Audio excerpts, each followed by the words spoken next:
नमस्कार दोस्तों, मैं अपना नया ब्लॉग लेकर आपकी सेवा में पुनः हाजिर हूँ।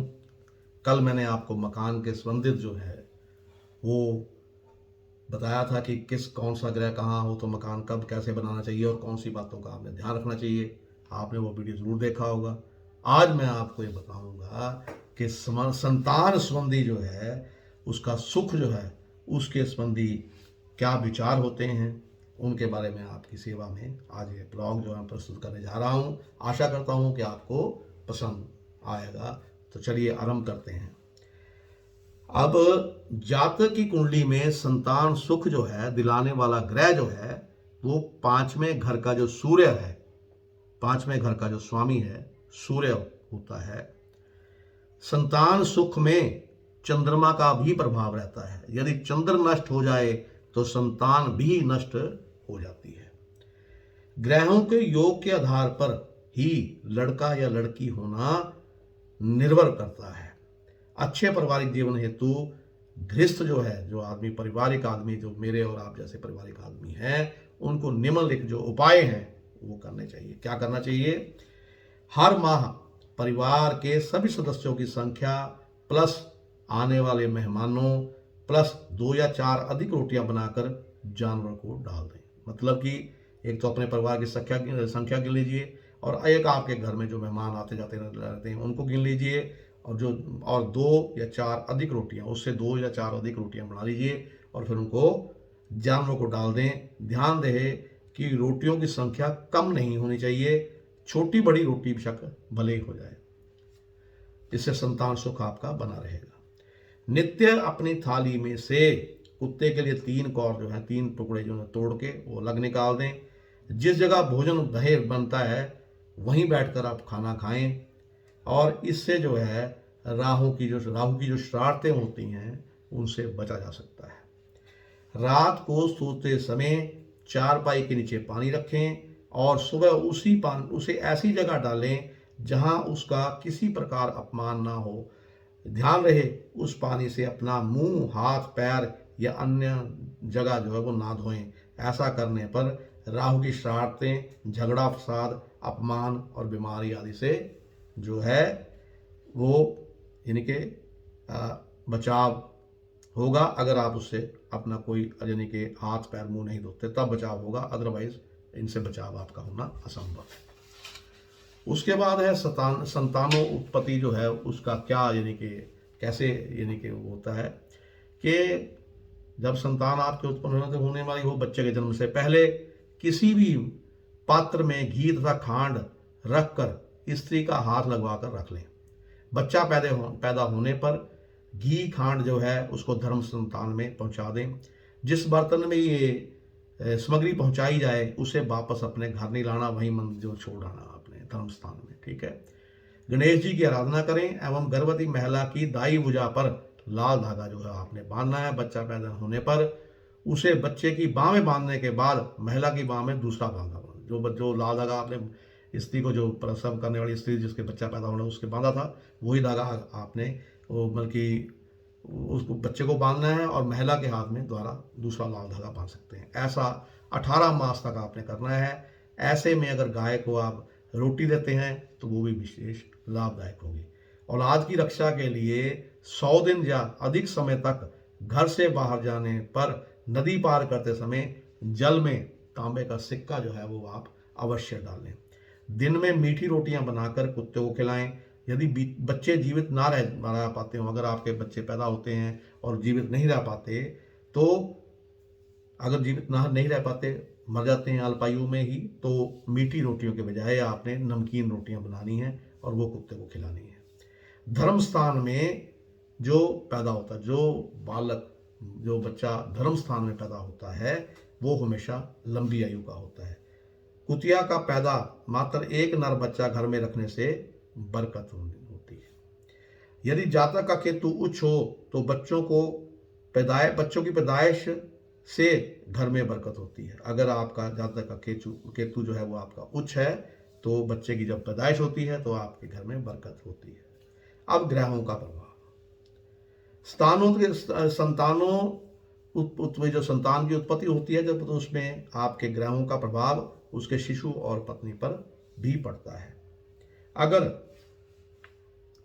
अब ये जो है इन चीज़ों का आप ध्यान रखेंगे तो आपके घर में सुख शांति, संतान भी आपकी ठीक रहेगी। अब है, अगर आप कहीं यात्रा करते हैं तो उस समय उसके संबंधी क्या विचार है लाल किताब का, तो वो भी आप ख्याल में रखें।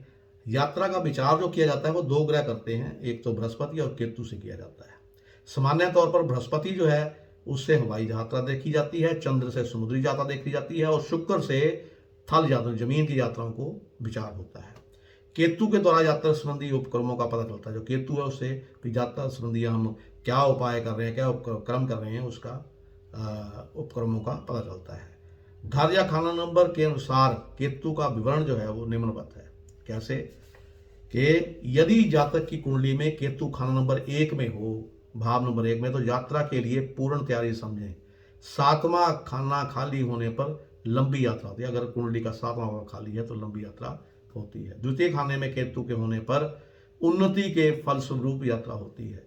और तृतीय खाने में केतु के होने पर भाई बंधुओं से दूर प्रदेश में निवास करना पड़ता है। यदि खाना नंबर 9 खाली हो तो ऐसा होना पक्का है। चतुर्थ भाव में अगर केतु है तो उसके होने से ज़्यादा दूर की यात्रा नहीं होती, माता पिता के निवास स्थान तक ही सीमित रहती है। और यदि केतु 5वें घर में हो तो बृहस्पति नेक हो तो यात्रा अच्छी एवं अनजान जगह जिस पे आप नहीं गए हो कभी, वहाँ की यात्रा होती है। अगर छठे घर में केतु है तो यात्रा का जो है विचार बनता है, मगर पूर्ण तैयारी भी अगर आप कर लेते हैं तो रद्द हो जाती है अगर आपके छठे भाव में केतु है। 7वें घर में केतु के होने से यात्रा का प्रबल योग बनता है, और बशर्ते खाना नंबर 1 में कोई नीच ग्रह ना हो। अब अष्टम घर में जो है, 8वां घर जो है, उसमें केतु की उपस्थिति से 8वें घर में अगर केतु है तो अगर यात्रा है वो कष्टदायी होती है। यदि यात्रा पर ना जाए, अगर यात्रा करनी पड़ती है हालात में, अगर ना जाए तो जातक बीमार भी हो सकता है। 9वें घर में केतु की उपस्थिति से यात्रा अति मंगलकारी होती है तथा परिणाम जो है अच्छे निकलते हैं। 10वें घर में केतु जो है बिना समय यात्रा कराता है, अचानक आपको यात्रा करनी पड़ सकती है अगर आपके 10वें घर में जो है वो केतु हो। यदि शनि शुभ हो तो दुगुना लाभ, अन्यथा हानि होता है। अगर शनि आपका शुभ है तो दुगुना लाभ होगा, नहीं तो हानि होगी। खाना नंबर 8 बंदा होने पर नंबर 2 के ग्रह जो हैं वो सहायक सिद्ध होते हैं। एकादश धर्म के जो घर में अगर केतु की उपस्थिति है तो जो यात्रा का क्षणिक यानी पल भर के लिए यात्रा का योग बनता है, मगर संभव नहीं होता, संभव नहीं है कि यात्रा हो या ना हो। अक्सर योजना जो है वो रद्द हो जाती है। द्वादश घर में जो है केतु हो और दूसरे और 5वें जो घर हैं आपके उसमें शुभ हैं, तो शुभ ग्रह हैं, तो आपकी यात्रा अच्छी हो सकती है। शुभ अगर आप यात्रा करते हैं तो शुभ यात्रा अगर यात्रा अभी ठीक रहे तो उसके लिए 15 दिनों तक कुत्ते को जो है आप दूध पिला सकते हैं। अब कुछ विशिष्ट योग होते हैं ग्रहों के, जिनसे यानी क्या लाभ होता है, कुछ विशिष्ट योग जब आते हैं आपकी कुंडली में तो क्या उनका लाभ होता है बताता हूँ। समय समय पर कुंडली के ग्रहों का आपसी जो संगठन बनता बिगड़ता रहता है। जैसे रात दिन होते हैं वैसे ही ग्रह की स्थिति के अनुसार अच्छे बुरे प्रभावों का योग बन जाता है। कैसे योग होते हैं जिनसे अच्छे बुरे प्रभाव होते हैं, योग क्या होता है मैं बताता हूँ। अगर यदि सूर्य मंगल के साथ शुक्र केतु या चंद्र हो तो माता पिता पुत्र तथा स्त्री 22 वर्ष की आयु में बीमार होते हैं। अगर बृहस्पति छठे घर में हो तो पिता को सांस की बीमारी तथा सोना यानी कि खोने यानी कि आपका जो गोल्ड है वो खोने का भय रहता है। यदि शुक्र तीसरे घर में तथा सूर्य चंद्र या केतु 9वें घर में हो तो किसी स्त्री के माध्यम से विदेश जाने का अवसर प्राप्त होता है। 7वें घर में बृहस्पति के होने पर जातक की पिता से कम बनती है, ऐसे में मूंगा धारण आप कर सकते हैं। शनि एवं चंद्रमा का टकराव होने पर आंखों की बीमारी का खतरा बनता रहता है। अगर शुक्र तीसरे घर में हो तो भवन निर्माण लाभदायक नहीं होगा, आर्थिक विपन्नता पैदा होती है। यदि शुक्र द्वितीय घर में हो तो विधवा स्त्री से के प्रेम से समय को बर्बाद कर लेता है व्यक्ति जिसके शुक्र द्वितीय घर में बैठा हो। सप्तम का शुक्र होने पर विवाह उपरांत बल्कि जो आपका भाग्य है वो विवाह होने के बाद यानी कि जागता है भाग्य। और यदि शुक्र केतु और पांचवा घर मंदा हो, शुक्र केतु मंदे हों या पांचवा घर आपका मंदा हो, तो संतान अनुपत्ति जो है वो संतान पैदा होने में बाधा आती है। और यदि बुध द्वितीय में हो तो घर में पड़े निवार सूत के धागे या बंडल को खोल दें, अन्यथा उसमें भाग्य लिपटा निष्क्रिय रहता है। जो भी आपके अगर आपके बुध द्वितीय में है तो जो नवार के घोड़े होते हैं उनको खोल के रख दीजिए, और आपके अगर रस्सी के घोड़े बना रखे हैं तो उनको भी खोल दीजिए। यदि कर्क लगन अगर कर्क लगन कुंडली है, उसमें सूर्य अगर 9वें घर में 8वें में बुध बैठा है, दूसरे में राहु हो, तो जातक जो है वो बहुत बड़ा ज्योतिषी बनता है। वह बिना मार्गदर्शन के ही काफ़ी ख्याति और धन जो है वो अर्जित कर लेता है। अब अगर मिथुन लगन की कुंडली में बुध 11वें खाने में हो और सूर्य और बृहस्पति की दृष्टि उस लगन पर पड़ रही हो, तो जातक प्रत्येक क्षेत्र में कामयाबी हासिल करता है। अब आपका बताता हूं कि यदि वृश्चिक लगन है और सूर्य प्रथम भाव में स्थित है, मंगल बुध दूसरे खाने में हो, तो जातक की मानसिक स्थिति खराब होती है। ऐसे व्यक्ति जो है पागल हो जाते हैं। तीसरे घर का स्वामी जो है 1, 3, चौथे या 5वें में हो तो पहली संतान को कष्ट पहुंचता है। अगर जातक कुंडली में कर्क राशि का मंगल 12वें खाने में हो तथा 9वें में शनि नीच का हो अथवा 10वें भाव में शनि स्थित हो, तो जातक का पिता निर्धन हो जाता है। उसे समय भी और जातक को अपने आप को भी कठिनाइयों का सामना करना पड़ता है। अगर मीन लगनी कुंडली में मंगल लगन में स्थित हो, मीन लगनी कुंडली हो और मंगल जो है वो लगन में स्थित है, तो बिना कुंडली मिलाए विवाह कभी नहीं करना चाहिए। यह विवाह वर्ष के अंदर ये विवाह होने के 1 वर्ष के अंदर तलाक होना निश्चित है, पक्का तलाक हो जाता है। अब यदि कुंभ लगन की कुंडली हो और मंगल शुक्र दोनों स्थित हों, तो जातक बहुत ज्यादा काम वासना में लिप्त रहता है। उसमें श्राप शवाब के सिवाय उसको कुछ नहीं दिखाई देता। गलत संगत में पढ़कर वह जेल तक जा सकता है। यदि 5वें खाने में मंगल केतु एवं सूर्य हो, तो जातक का पुत्र उसकी प्रतिष्ठा को आंच पहुंचाता है। और अगर जातक कुंडली में धनु का चंद्र कर्क राशि का बृहस्पति स्थित हो, तो वह उच्च कोटि का साहित्यकार बनता है। ये मैंने आपको जो लाल किताब है उसके यानी यात्रा संबंधी विचार बनाए, कौन सा ग्रह किस घर में हो, वो जो है उससे क्या फल होता है वो भी मैंने बताया, और उपाय भी मैंने आपको बताए।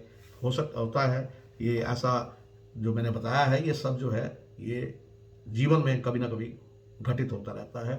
तो आशा है कि आपको मेरा ब्लॉग पसंद आएगा, और मेरा ब्लॉग अगर आपको पसंद आएगा तो कमेंट कीजिए, शेयर कीजिए और लाइक कीजिए। और अगर आप किसी विषय पर मुझसे कोई टॉपिक पे आप मुझसे कोई ब्लॉग बनवाना चाहते हैं, तो मेरे कमेंट सेक्शन में जाके लिखिए, मैं वही ब्लॉग बनाऊंगा आपके लिए। और इसी के साथ मैं अपनी वाणी को विराम देता हुआ ये आपसे प्रार्थना करूंगा कि मेरे चैनल को सब्सक्राइब करना ना भूलें, क्योंकि आप सब्सक्राइब करेंगे तभी हमारा परिवार जो है ज्योतिष के बढ़ता जाएगा और ज्योतिष के फायदे उठाएगा। और इसी के साथ मैं आपके सुखद भविष्य की और अच्छी आर्थिक स्थिति की कामना करते हुए प्रभु से प्रार्थना करता हूँ कि आप व आपके घर का प्रत्येक सदस्य और जो भी मेरी इस ब्लॉग को वीडियो को देखता है वो सुखी रहे, स्वस्थ रहे और उसके जीवन में धन की कभी कमी ना आए। नमस्कार।